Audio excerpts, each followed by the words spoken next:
চলে এসেছি এবার আমরা স্ক্রু গজ নিয়ে। এই স্ক্রু গজ দিয়ে আমরা আরো সূক্ষ্মভাবে পরিমাপ করতে পারবো, কোনো দণ্ডের ব্যাস মাপতে পারবো।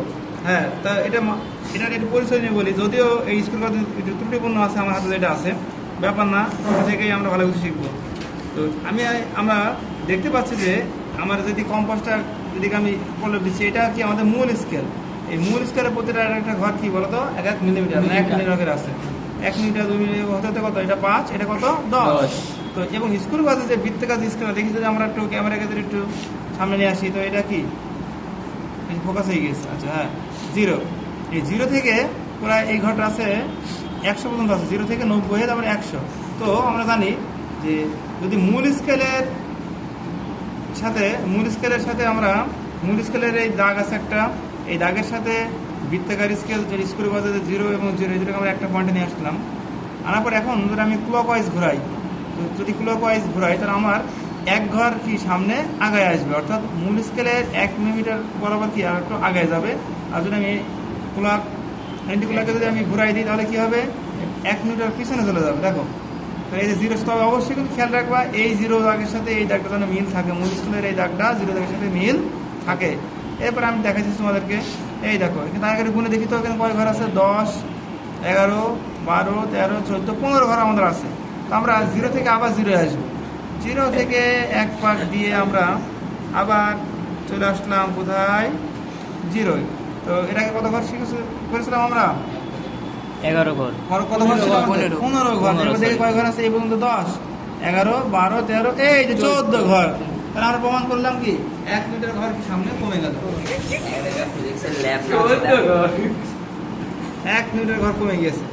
এই অনুরূপভাবে যদি আমরা আবার 0 থেকে দেখি, আমরা এন্টিক্লকে যদি পিছিয়ে যাই, আমরা 1 মিটার ঘর কি আবার আমরা বেশি পাবো। দেখি আবার 10, 11, 12, 13, 14, 15।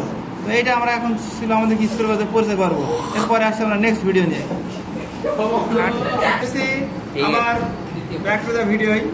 এই যে আমার হাতে স্কেলের পুরুত্বটা আমরা মেপে দেখি ব্যাসটা কত হয়। তো এটা নির্ণয় করার জন্য আমরা প্রথমে সাথে পুরো ভালো সেট করে নিই, আগে খাপ করে নিই। ভেঙে গেল। আচ্ছা, বেশি ভাঙা যাবে না, ঠিক আছে। টাইট হচ্ছে না দেখি একটু আমরা, হয়ে গেল। ওকে, ঠিক আছে। দেখেন সবাই মনোযোগ দেন, দেখি হাতে সব কি দেখেন। মেইন স্কেল দিয়ে বরাবর কত কিছু দেখেন সবাই। এটা 0 ঘর, এটা 1 মিলিমিটার, আর ধরে নিই এটা কত, 2 ধরে নিই 2, কারণ এখানে হালকা ত্রুটিপূর্ণ আছে। এটা 2, এটা কত, তাহলে মেইন স্কেল পার্ট কত পেলাম, 2 মিলিমিটার। আচ্ছা, এবার দেখেন ভার্নিয়ার কনস্ট্যান্ট কত আসে, ভিসি কত জানি আমরা, 0.01। ও লিস্ট কাউন্ট এলসি কত এসছে আমাদের, সরি ভিসি না, এখানে হবে এলসি, লিস্ট কাউন্ট কত এসছে কত জানি আমরা, যেহেতু 100 ঘর আছে, এটা কত হবে, 0.01 মিলিমিটার। এবং এখানে আরেকটা কি বলেছিলাম বলতো,